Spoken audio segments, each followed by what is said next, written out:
Kong, narinig mo na ba itong CONAS na plano?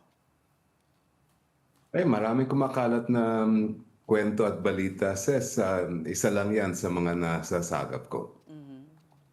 So there is veracity to Senator Amy Marcos's disclosure in her privilege speech? You know, I have no idea. I've been concentrating on preparing for the impeachment trial. And as far as I'm concerned, whatever actions are taken by any member of the government must be consistent with the Constitution. So kung ano man yung mga kumakalat na ganyan, lalong-lalo na kung sasabihin nilang bagay na pag-extend ng term limits, etc., etc. To me, these are issues that are meant to divert from what we should focus on. It's on accountability of public officers and restoring public trust. So it could be just merely diversionary from the important matters that you in public office should tackle. We have been waiting for the impeachment trial for over a year.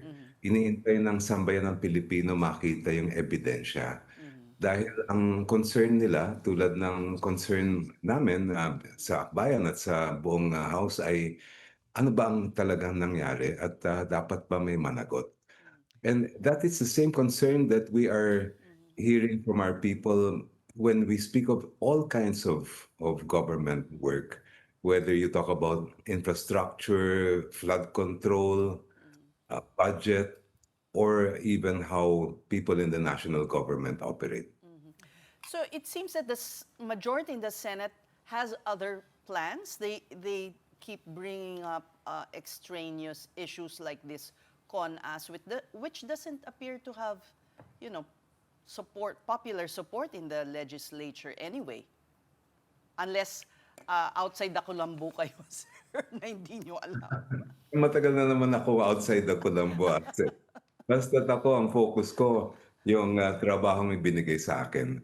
At bilang member ng prosecution panel, ang talagang tinututukan ko ngayon ay yung maayos na pagpepresenta ng ebidensya. Hindi lang sa impeachment court, kundi sa buong Pilipinas.